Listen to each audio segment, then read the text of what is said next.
Finally, our last presentation here with this group, we present the play The Birthmark. In the cast, we have Samuel, narrator 1, narrator 2, Cauê. Lucas will be playing the role of Albert. Cauane will be Georgiana.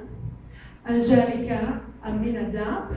Jennifer will play the role of woman 1. Ingrid will be woman 2. Sarah, woman 3. Silmara, woman 4. Mariana will be the little girl. And Daniel is part of the crew. Okay, so let's start. Thank you.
Tell a story, but I can't decide which one. Does anyone have a suggestion? Yes, I do. Hi, how are you? It's a very interesting story. It's a very important message for you guys. It was told by my friend Nathaniel. You remember him, don't you? Yes, I do. It's that guy with a beard, right? Yes, the one we met in that bar. So, why don't you start? Sure. Let me see. Sometime late in the last century, there lived a young scientist. His name was Albert. Of course, in those days, when things like electricity, which you now consider ordinary, were brand new discoveries. The boundaries between science and magic were not always clear. In fact, many people thought of scientists as great wizards with strange powers. And Albert was one of them. It happened one day. This great scientist left his laboratory in the hands of an assistant, washed the stain of acids from his fingers, and persuaded a beautiful woman to be his wife. She was beautiful in nearly every respect. In fact, she was almost perfect. Her one little flaw was a tiny birthmark in her left cheek. But more about that later. After he was married, Albert seemed to change. Once, the great scientist had been obsessed with his work and nothing else. But now he had to see two passions, science and his new love.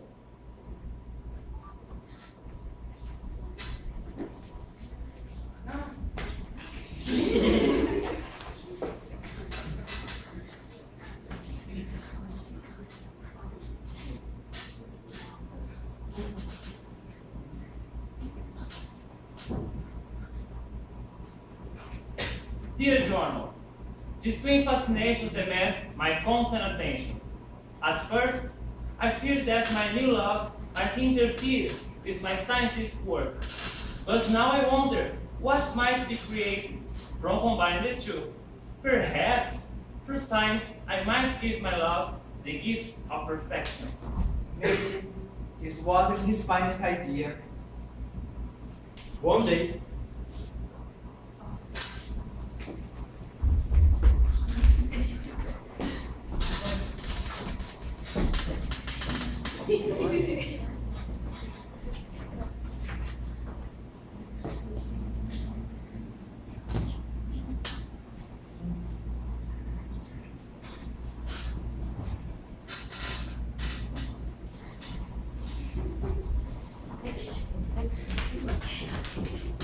One day, soon after marriage, Albert sat looking at his wife. Something had begun to bother him, and the lonely sat quietly towards his moon grew, until he finally spoke. Georgiana, has it never occurred to you that the mark on your cheek might be removed? No, it did. She was surprised by the seriousness in his voice. He had never mentioned the mark before. Well, to tell the truth, it has been so often called a beauty mark that I was simple enough to imagine that might be one. Upon another face, perhaps it might, but never on yours. You are so beautiful that this small defect shocks me, being the only perfect to think about. Now, Georgiana was deeply hurt and burst into tears. Shock you, my husband. Then why did you marry me? You cannot love what shocks you. Georgiana, wait me. Come here, Georgiana.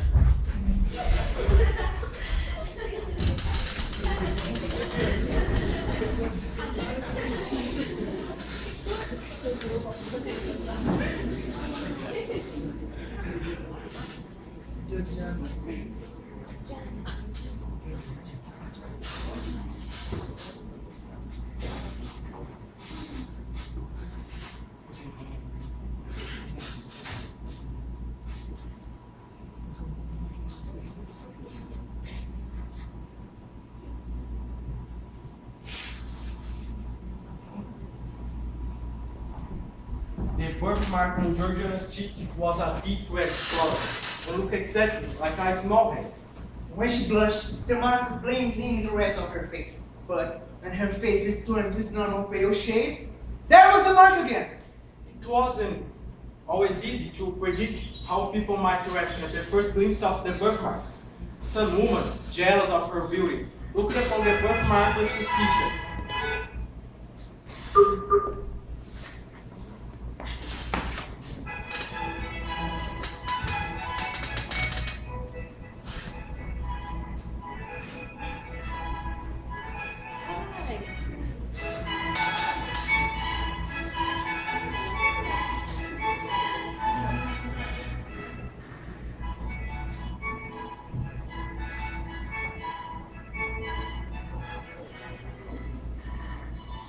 Have you noticed the way she can make it disappear by causing her face to flush? No sense, she just blends when she bloods, that's all. But when she's nervous, it becomes darker. Is it magic? She looks darker and her skin becomes pale, that's all. Magic, really, how ridiculous. It's just hideous. How can anyone call her beautiful with that thing on her face? A blood hand. That's what it is. Who knows where it's coming from, what caused it?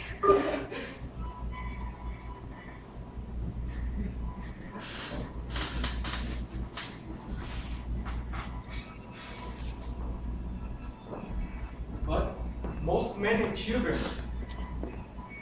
captivated by her overall beauty, looked upon the birthmark quite differently.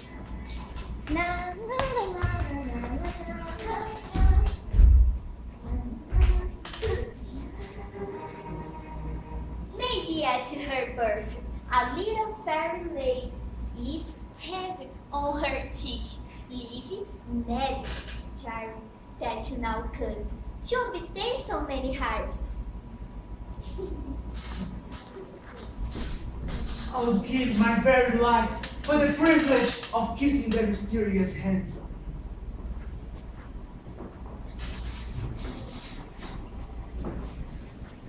As the months were on, Albert became obsessed with the birthmark. Many nights he would find himself up late, lecturing passionately on the subject to his assistant, Aminadab. Aminadab looked more like an animal than a man. He was always filthy, as if he lived in the woods. With his great strength and Albert's vast intelligence, it's like the two together formed one perfect man.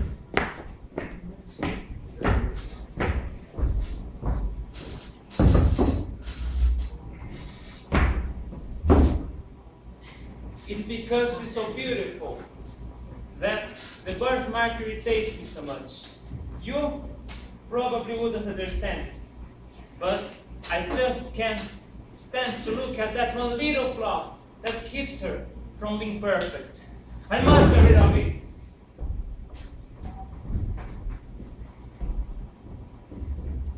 But Aminadab did understand. In fact, understood quite a lot. In many ways, that is a shame that Albert never listened to what he had to say. If she was my wife, I would never part with that birthmark.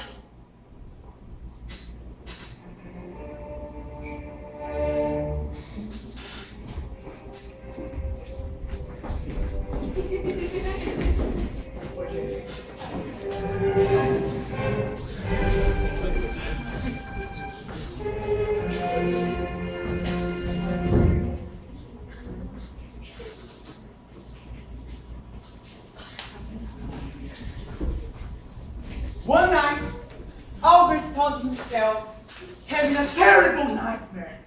In it, he was operating Georgiana's face, trying to remove that mysterious hand. But he was horrified to discover that the mark was clutching the heart of his beloved. Georgiana. Albert, Oh, the bird. Albert, Albert, wake up, wake up. What is it, my love? You will remember the birthmark. This cannot go on. We have got to remove it, no matter what's happened to me. I'd rather die and try to remove it than go leave it like this. Is there nothing you can do? Yes, my dear. I had planned to tell in the morning. I have given matter much thought, and now I'm convinced I can remove the hated mark. Then don't delay. Rid me of this bloody hand. While I carry this hateful mark over my cheek, our love can never be its fullest. No, wife, don't doubt my power. I know I can cure you of this hateful birthmark. And when I have tamed nature and science, and our love will be unmatched in all this earth. And he tenderly kissed her cheek, her right cheek, not the one with the mark.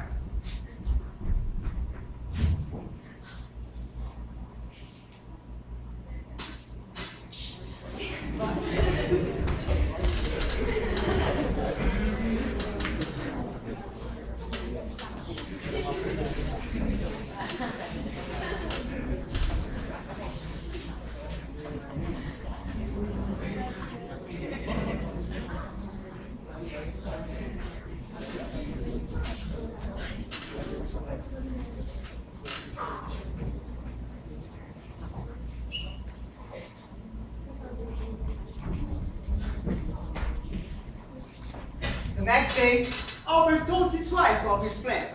They wanted to move into the apartments that Albert kept as laboratory, during which time he could work uninterrupted and she could rest. As he led her into the apartments, Albert looked cheerfully into her face, treasured her. But before he could finish speaking, he saw the birthmark, and he couldn't help letting out a violent shudder, as if he had seen a ghost.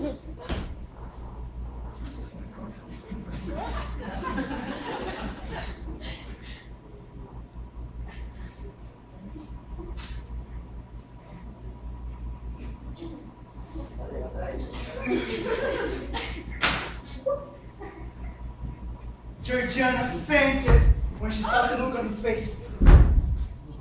Aminadab! Aminadab!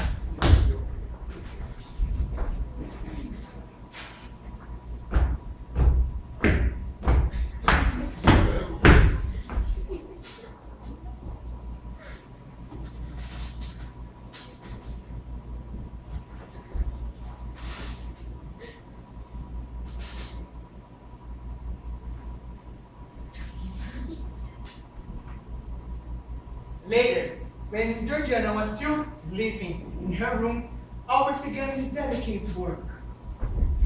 Aminadab! I need complete solitude to complete the necessary calculations. Go!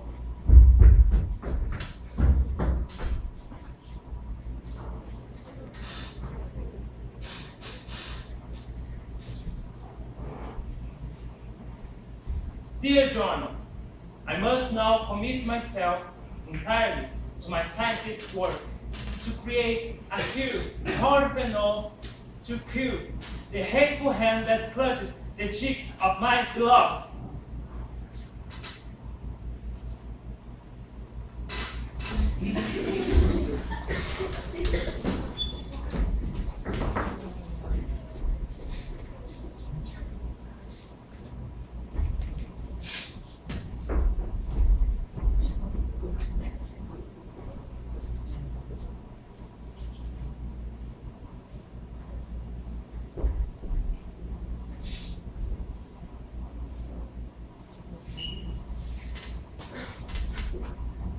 When she awoke, Georgiana found herself in a beautiful and mysterious chamber.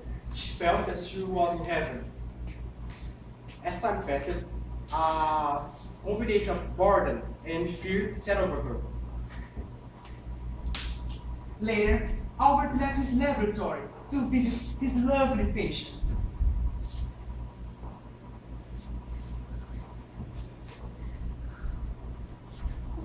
Hi, my dear. Hi, How are you feeling tonight? I'm just fine, thank you. I'm a little tired. And do you feel any unfamiliar sensation? Do you feel hot or cold? No, my husband, I'm perfectly comfortable. Why do you ask? Oh no, no reason. I just want you to be comfortable. And it's just... Oh, never mind. Excuse me, I must get back to work. As time passed, the hours are first thing for Georgiana. Hours of interview with her husband, and then more waiting.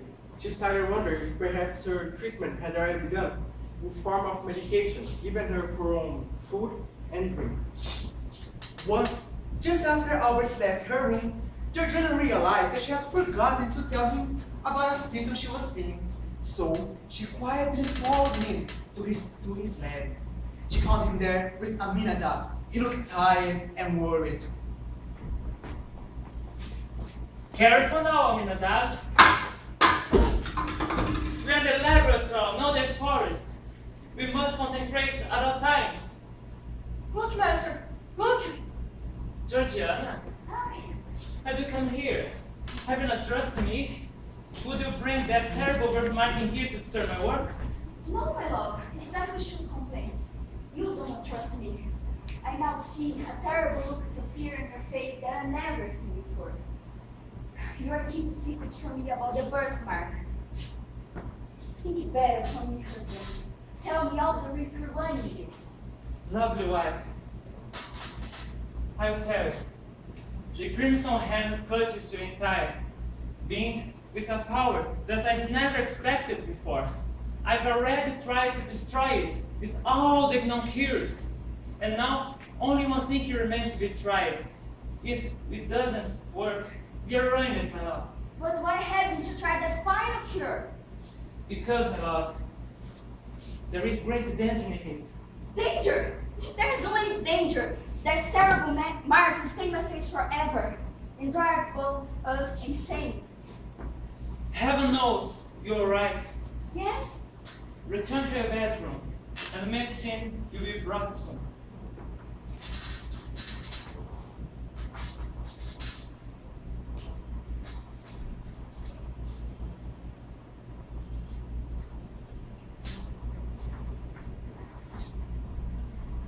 When Albert arrived in Georgiana's room, he was carrying a glass with a liquid as colorless as water.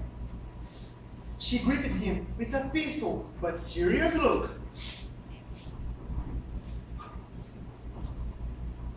The composition of this potion is perfect, unless all my science deceives me. It doesn't fail. I need no proof. Give me the potion. I will trust you with my life. Drink then, and soon you will look as perfect as your soul already is. Georgiana drank it all in one sip, after which she fell immediately into a deep sleep.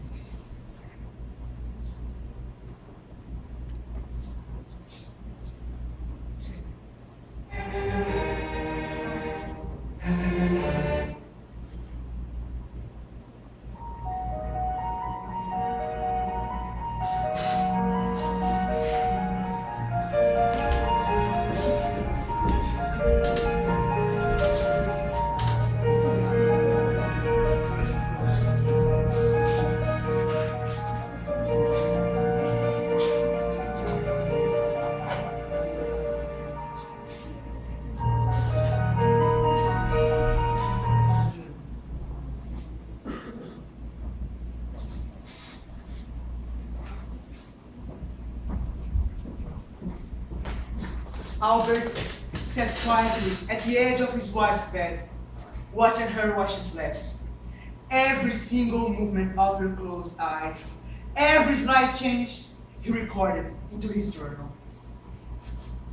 At first, there was little to record, but soon the miracle began. Sure enough, slowly and steadily, the Christian hand began to fade. Dear Journal, 20 minutes ago, the beastly hand was deepest crimson, but now it is almost gone. Even as I write, I cannot keep up with the progress being made.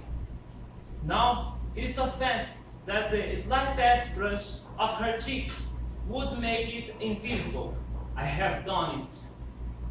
When he looked through the journal, sleeping as his wife, he felt successful.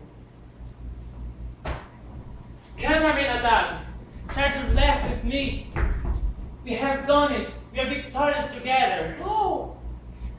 These exclamations broke Georgiana's sleep, and a sad smile crossed her lips as she caught her reflection in the mirror and saw for the first time the absence of the mark. But her laugh don't last too much when she realized that the mark has gone. So she felt fear and sadness.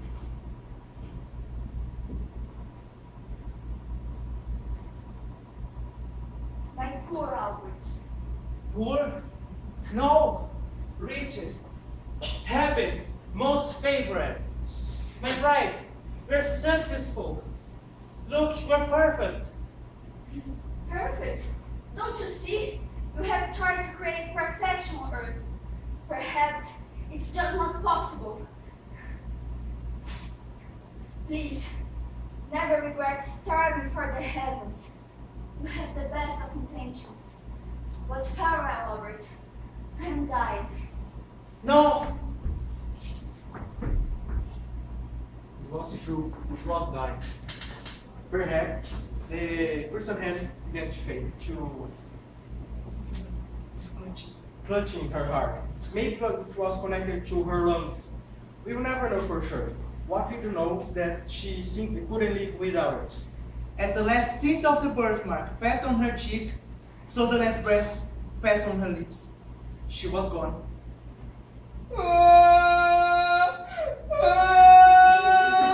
What is it? As Albert said, he could hear Aminadab's cry. You are Moshe! No, it's not. No!